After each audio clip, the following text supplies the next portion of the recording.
Shri R V Babu ഇവിടെ Shri O Abdulla പറഞ്ഞ ഒരു പ്രധാനപ്പെട്ട കാര്യം, ഈ ആക്രമണങ്ങൾ നടക്കുമ്പോൾ അതേത് വിഭാഗത്തിൽപ്പെട്ടവരാണ് എന്ന് പറയുന്ന രീതി ശരിയല്ല. അത് ഹിന്ദുക്കളായാലും മുസ്ലിങ്ങളായാലും ക്രിസ്ത്യാനികളായാലും അങ്ങനെ പേരെടുത്ത് പറയാൻ പാടില്ല.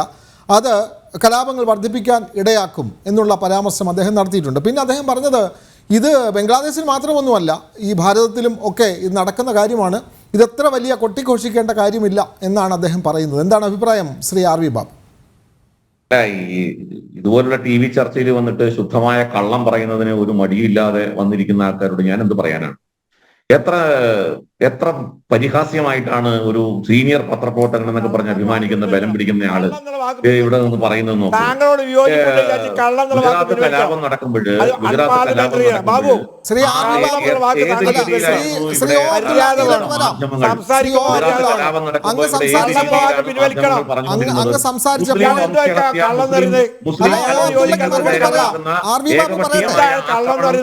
എന്ന രീതിയിലുള്ള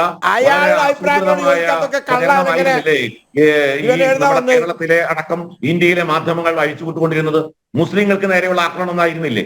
അന്ന് ഈ ഒരു മറച്ചുവെക്കലൊന്നും ഉണ്ടായിരുന്നില്ലല്ലോ, ഒന്നൊരു മറച്ചുവെക്കലുണ്ടായിരുന്നില്ല.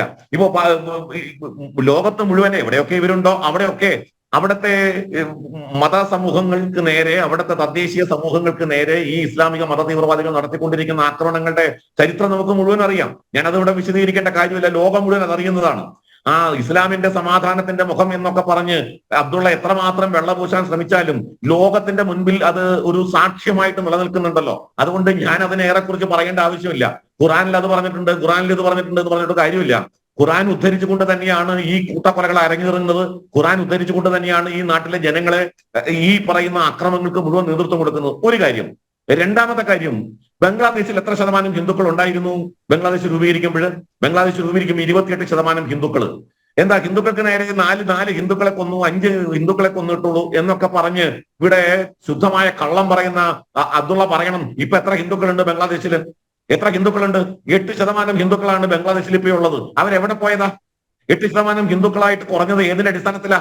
അവരെന്താ ബംഗ്ലാദേശിലെ ജലം നദിയിൽ ഒഴുകിപ്പോയതാണോ? അല്ല, അവരെ കൊന്നൊടുക്കിയതാണ്, അവരെ അവിടെ നിന്ന് അടിച്ചോടിച്ചതാണ്.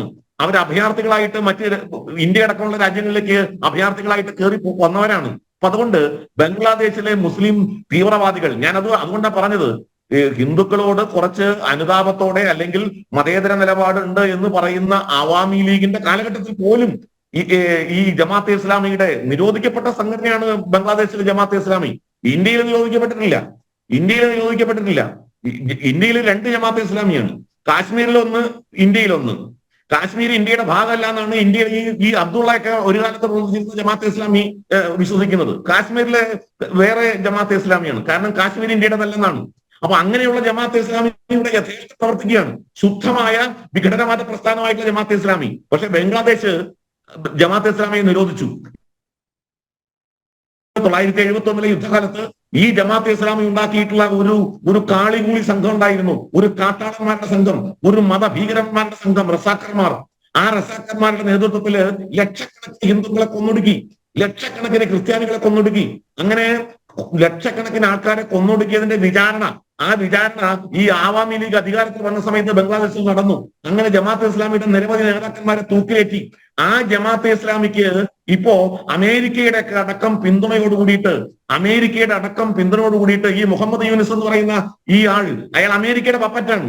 അമേരിക്കയുടെ താല്പര്യം അനുസരിച്ച് പ്രവർത്തിക്കുന്ന എന്തോ അവിടെ ബംഗ്ലാദേശിൽ ചിട്ടി കമ്പനി നടത്തിയെന്നോ എന്തോ ഒരു മൈക്രോ ഫിനാൻസ്, നമ്മുടെ നാട്ടിലെ ചിട്ടി കമ്പനി ഉണ്ടല്ലോ, അതിലും നന്നായിട്ട് നമ്മുടെ വെള്ളാപ്പള്ളി നടേശൻ മൈക്രോ ഫിനാൻസ് നടത്തുന്നുണ്ട്. ഇവിടെ ബംഗ്ലാദേശിലെ മൈക്രോ ഫിനാൻസ് നടത്തുന്നതിനേക്കാൾ നന്നായിട്ട് നടത്തും നമ്മുടെ വെള്ളാപ്പള്ളി നടേശനൊക്കെ. അപ്പൊ അതിന്റെ പേരിൽ നോബൽ സമ്മാനം. അങ്ങനെ നോബൽ സമ്മാനം കൊടുത്തത് ഇയാൾ എന്തോ മഹാനായിട്ടുള്ള ആളാണെന്നാണ്. ഇയാളാണ് പറയുന്നത് ബംഗ്ലാദേശില് ഹിന്ദുക്കൾക്ക് നേരെ നടന്ന ആക്രമണം എക്സാജറേറ്റഡ് ആണ് എന്ന്. എന്താണ് എക്സാജറേറ്റഡ്? ഇവിടെ 200-ലേറെ ആക്രമണങ്ങൾ ഈ കഴിഞ്ഞ ഈ ഒരു മാസം കൊണ്ട് ഹിന്ദുക്കൾക്ക് നേരെ നടന്നു. 200-ലേറെ ആക്രമണങ്ങൾ. ഇപ്പൊ പറയുന്നത് എക്സാജറേഷൻ ആണെന്നാണ്. ഇപ്പോ ജമാഅത്തെ ഇസ്ലാമിയുടെ നേതാവിനെ ഈ കഴിഞ്ഞ ദിവസം തുറന്നു വിട്ടു. മുഷിമുദ്ദീൻ റഹ്മാൻ ആരാണെന്ന് അറിയാമോ? ജമാഅത്തെ ഇസ്ലാമിയുടെ നേതാവ്. ആ ജമാഅത്തെ ഇസ്ലാമിയുടെ നേതാവിന് ലഷ്കർ ഇ തോയ്ബയുമായിട്ട് ബന്ധം. ആ ലഷ്കർ ഇ തോയ്ബയുമായി ബന്ധമുള്ള ഈ മുഷിമുദ്ദീൻ റഹ്മാൻ അയാളുടെ പ്രഖ്യാപിതമായിട്ടുള്ള കാര്യം എന്താണെന്ന് അറിയാമോ? തല്ലി പിടിച്ചടക്കുന്നതാണ്. ഡൽഹിയിൽ ഞങ്ങൾ പച്ചക്കൊടി ഉയർത്തും. മാത്രമല്ല ഖാലിസ്ഥാൻവാദികളുടെ സഹായത്തോടു കൂടിയിട്ട് ഞങ്ങൾ ഇന്ത്യയെ പിളർക്കും, ഖാലിസ്ഥാനുകൾക്ക് ഖാലിസ്ഥാൻ വിട്ടുകൊടുക്കും എന്ന് പറഞ്ഞുകൊണ്ട് പ്രചരണം നടത്തുന്ന ആളാണ് ഈ പറയുന്ന മുഷുദ്ദീൻ റഹ്മാൻ. ആ റഹ്മാനെയാണ് മുഹമ്മദ് യൂനിസ് എന്ന് പറയുന്ന ഈ പച്ചപ്പാവം, പച്ചവെള്ളം ചവച്ചു കുടിക്കുന്ന പാവം തുറന്നുവിട്ടിരിക്കുന്നത്. അപ്പൊ ഇങ്ങനെയുള്ള തീവ്രവാദികളെ പൂർണ്ണമായും പിന്തുണച്ചുകൊണ്ട് ജമാഅത്തെ ഇസ്ലാമി ഇന്ത്യയിലടക്കം പ്രവർത്തിക്കുന്നു. അവയൊക്കെ ഇവരെയൊക്കെ പടിയടച്ച് പിണ്ണം വെക്കേണ്ട കാലം കഴിഞ്ഞു. ഈ ഗവൺമെന്റ്, മോഡി ഗവൺമെന്റ് ആദ്യം ചെയ്യേണ്ടത് പോപ്പുലർ ഫ്രണ്ടിനെ പോലെ ഈ ജമാഅത്തെ ഇസ്ലാമി പോലുള്ള തെമ്മാടികളെ, രാഷ്ട്രവിരുദ്ധ ശക്തികളെ ഇല്ലായ്മ ചെയ്യലാണ്. ഇതിനാണ് യഥാർത്ഥത്തിൽ മോഡി സർക്കാർ തയ്യാറാവേണ്ടതെന്നാണ് എന്റെ അഭിപ്രായം. അതുകൊണ്ട് ബംഗ്ലാദേശിലെ ഹിന്ദുക്കള് അവരങ്ങനെ ജലനദിയിൽ ഒഴുകിപ്പോയതല്ല, മറിച്ച് അവരെ മുഴുവൻ കൊന്നൊടുക്കിയതാണ്. ജനസംഖ്യ പറഞ്ഞ ഒരു കണക്കുണ്ട്, 28% ബംഗ്ലാദേശ് രാഷ്ട്രം രൂപീകരിക്കുന്ന സമയത്ത് 28%. ഇപ്പോൾ 8% അടുത്തേ വരുന്നുള്ളൂ. ശ്രീ ഒ അബ്ദുള്ള, ഈ ഭാരതത്തിലും ഇത്തരത്തിലുള്ള ന്യൂനപക്ഷ വേട്ടകളൊക്കെ നടക്കുന്നു എന്ന് പറയുന്നു.